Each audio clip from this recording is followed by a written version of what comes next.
Taiwan প্রশ্নে চীন মার্কিন সংঘর্ষে কোন দিকে জাপান এবং অস্ট্রেলিয়া সেই প্রশ্নই কিন্তু তুলছে এবার আমেরিকা। জানতে চাইছে বিষয়টি মার্কিন যুক্তরাষ্ট্র তাইওয়ান নিয়ে চীন মার্কিন যুদ্ধ বিশ্ব কি তবে এগোচ্ছে এবার তৃতীয় মহাযুদ্ধের দিকে সেই প্রশ্নই কিন্তু উঠে আসছে। আপনাদের জানিয়ে রাখি এই প্রশ্ন ইতিমধ্যে আমেরিকার পক্ষ থেকে তোলা হচ্ছে।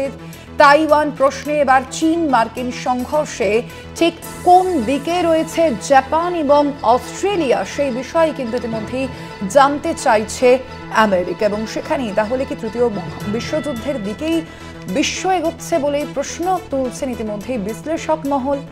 তাদের সেই প্রশ্ন আপনাদের জানিয়ে রাখি।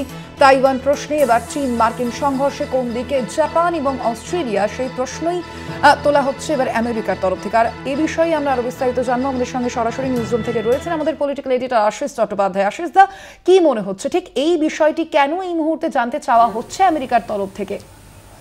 দেখো, এই তাইওয়ান প্রশ্নটা অনেক প্রাচীন এবং এর দীর্ঘ ইতিহাস রয়েছে। সর্বশেষ যে জায়গাটার থেকে আমরা শুরু করতে পারি সেটা হচ্ছে এই যে দ্বিতীয় বিশ্বযুদ্ধের সময় যখন জাপান পরাজিত হলো, আমেরিকা, ব্রিটেন ইত্যাদি, রাশিয়া ইত্যাদি মিত্র শক্তির কাছে, যখন জাপান এবং জার্মানির যেটাকে অ্যাক্সিস পাওয়ার্স বলা হতো, অক্ষ শক্তি, তা পরাজিত হলো, তখন জাপান তাইওয়ান ছেড়ে চলে যায়। এর আগে চীনের বড় অংশ এবং তাইওয়ানও জাপানের দখলে ছিল। জাপান যখন তাইওয়ান ছেড়ে চলে যায় তখন জাপানের সঙ্গে চীনের একটা চুক্তি হয়, যে চুক্তি অনুসারে মনে হয় যেন যে জাপান তাইওয়ানকে চীনেই দিয়ে গেল। তার আগে হাজার হাজার বছর ধরে তাইওয়ান প্রকৃতপক্ষে চীনেরই অংশ ছিল এবং ম্যাপটা আমি দেখাতে বলবো, যেখানে তাইওয়ান একেবারে কাছাকাছি, চীনের থেকে সামান্য একটু সমুদ্র পেরোলেই আমাদের দেশ থেকে শ্রীলঙ্কার যতটুকু দূরত্ব তার থেকেও অনেক কাছে তাইওয়ানের উপস্থিতি এবং অনেকটা দূরে জাপান দেখা যাচ্ছে, জাপানের উপস্থিতি অনেকটা দূরে। জাপান যখন হেরে যায় দ্বিতীয় বিশ্বযুদ্ধে তখন যে চুক্তি হয় সেই চুক্তি অনুযায়ী তাইওয়ান চীনেরই অংশ বলে ধরে নেওয়া হয় এবং জাপানের বিভিন্ন আদালতের রায়ে এই ব্যাপারটা মেনে নেওয়া হয়েছে যে তাইওয়ান, যার আগে নাম ছিল ফরমোসা, সেই দ্বীপটি জাপান চায়নাকেই ছেড়ে দিয়েছে। এদিকে এটার সঙ্গে চীনের বিপ্লবেরও একটা সম্পর্ক আছে। চীনে ক্ষমতা দখলের জন্য কুওমিংটাং বলে একটি রাজনৈতিক শক্তি, যার নেতৃত্বে ছিলেন চিয়াং কাই শেক, তিনি একটু দক্ষিণপন্থী মানুষ ছিলেন। তার বিরুদ্ধে মাও সেতুংয়ের নেতৃত্বে কমিউনিস্ট পার্টি লড়াই করছিল। অনেক দিন ধরে চীনের ভেতরে এই লড়াই চলে। শেষ পর্যন্ত মাও সেতুংয়ের নেতৃত্বে কমিউনিস্ট পার্টি চীনের ক্ষমতা দখলে সক্ষম হয়। চীনের যে মূল ভূখণ্ড সেই এলাকায় কমিউনিস্টদের শাসন প্রতিষ্ঠিত হয়। তখন ওই কুওমিংটাং অর্থাৎ চিয়াং কাই শেকের লোকজন প্রায় 20 লক্ষ, তারা মেইনল্যান্ড চায়নার থেকে, চায়নার মূল ভূখণ্ড থেকে পালিয়ে গিয়ে তাইওয়ানে আশ্রয় নেয় এবং তাইওয়ানে কুওমিংটাংয়ের শাসন প্রতিষ্ঠিত হয়। এই ছিল 1945 থেকে 1949-50-এর যে সময়, সেই সময়ের ব্যাপারের ঘটনা বলি।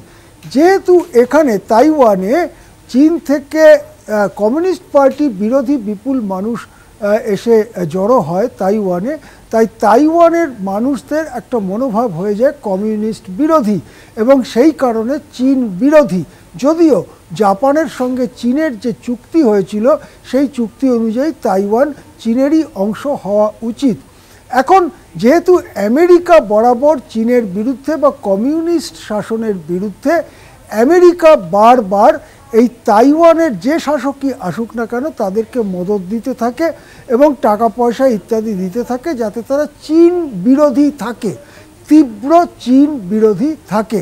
আবার চীন বারবার বলছে তাইওয়ান চীনেরই অংশ, এখানে প্ররোচনা দিলে তাইওয়ানকে দখল করতে, সেনাবাহিনী দিয়ে দখল করতে বাধ্য হবে চীন। এই অবস্থায় ইদানিং দেখা যাচ্ছে আমেরিকার সঙ্গে তাইওয়ানের ঘনিষ্ঠতা, গা ঘেঁষাঘেঁষি অতিরিক্ত মাত্রায় বেড়েছে এমনকি আমেরিকার কোনো কোনো সামরিক উপদেষ্টাও তাইওয়ানে ঘন ঘন যাতায়াত করছেন এবং মনে করা হচ্ছে যে দক্ষিণ চীন সাগরে আমেরিকার উপস্থিতি এবং শক্তি বাড়াতে তাইওয়ানকে তারা খুঁটি হিসেবে ব্যবহার করতে চাইছেন। এই অবস্থায় চীন দেখছে যে তার দোরগোড়ায় মাত্র কয়েক মাইল সমুদ্র পরেই যে তাইওয়ানের অবস্থান, সেখানে যদি বড়সড় মার্কিন ঘাঁটি হয়ে যায় সেটা চীনের জাতীয় নিরাপত্তার পক্ষে একটা অত্যন্ত বিপজ্জনক ব্যাপার। সেই ভিত্তিতে চীন বলছে তাইওয়ান যেন এরম পথে না যায়, তাহলে কিন্তু আমরা সামরিক হস্তক্ষেপ করতে বাধ্য হব। আমেরিকা বলছে যে না, আমরা তাইওয়ানের সামরিক উপস্থিতি বাড়াবো এবং ওই অঞ্চলে আমাদের ওই অঞ্চলের যে সমুদ্র সেই দরিয়াতে আমাদের রণতরী উপস্থিতি বাড়াবো। এই নিয়ে উত্তেজনা একেবারে চরমে উঠেছে। এখন যদি চীন তাইওয়ানে সেনাবাহিনী পাঠিয়ে সামরিকভাবে হস্তক্ষেপ করতে চায়, সেক্ষেত্রে দক্ষিণ চীন সাগরে আমেরিকার যেসব যুদ্ধজাহাজ আছে এবং কাছাকাছি আমেরিকার যেসব সেনাঘাঁটি আছে তারা তাইওয়ান রক্ষার জন্য এগিয়ে আসতে পারে এবং সেক্ষেত্রে চীন এবং আমেরিকার মুখোমুখি সংঘাত হতে পারে তাইওয়ানের মাটিতে এবং চারপাশের সমুদ্রে।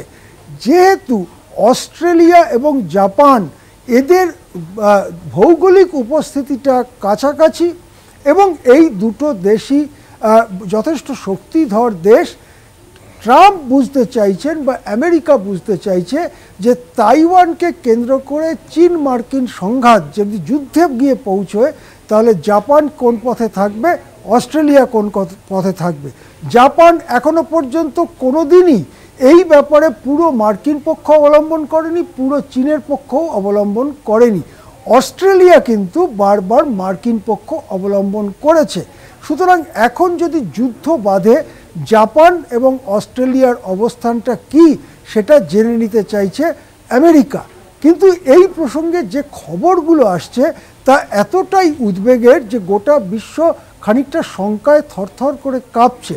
সেটা হচ্ছে তাইওয়ানকে কেন্দ্র করে যদি চীন আমেরিকা দ্বৈরথ সামরিক সংঘর্ষে পর্যবসিত হয়, সেক্ষেত্রে যদি জাপান এবং অস্ট্রেলিয়ার অংশগ্রহণ ঘটে এবং সেক্ষেত্রে যদি চীনের বন্ধু আরও কিছু দেশ তারা চীনের পক্ষ অবলম্বন করে, তাহলে সেক্ষেত্রে ভারতের দোরগোড়ায় ভারতের পরে কিছুটা অন্যান্য দেশের মাটি, মায়ানমার ইত্যাদি, তারপরেই সেই দক্ষিণ চীন দরিয়া যেখানে রয়েছে চীন এবং তাইওয়ান, ভারতের দোরগোড়ায় এক বিরাট যুদ্ধ এসে দাঁড়াতে পারে, যে যুদ্ধটা যে কোনো মুহূর্তে মহাযুদ্ধে গড়িয়ে যেতে পারে। সেক্ষেত্রে আমেরিকা যেমন দাবি করবে ভারতকে ব্যবহার করতে দিতে, তেমনি চীনও চাইবে ভারত যেন আমেরিকাকে কোনো সুযোগ না দেয়। সুতরাং ভারতও এই দ্বৈরথের মধ্যে পড়ে যেতে পারে। এই অঞ্চলে যদি একটা যুদ্ধ শুরু হয় এবং তাতে যদি সরাসরি চীন এবং মার্কিন যুক্তরাষ্ট্র যুক্ত হয়, সেই যুদ্ধ যদি বড় আকার নেয়, তাহলে যুদ্ধ বিশেষজ্ঞরা অনেকেই মনে করেন সেটাই হতে পারে ওই ফিউজ তার কেটে যাওয়া বা শেষ তারটি ছিঁড়ে যাওয়া, যেখান থেকে মহাযুদ্ধের পথে চলে যেতে পারে দুনিয়া। সুতরাং এটা অত্যন্ত উদ্বেগজনক একটা পরিস্থিতি। শান্তির প্রচেষ্টা দরকার, একটা আলোচনার মাধ্যমে একটা মীমাংসার ব্যবস্থা দরকার। সে ব্যাপারে অন্য মহাশক্তিগুলো ফ্রান্স, রাশিয়া বা ব্রিটেন কি করতে পারে সেদিকেও কিন্তু তাকিয়ে আছে আন্তর্জাতিক সম্পর্ক বিশেষজ্ঞরা। হ্যাঁ, ধন্যবাদ আপনাকে।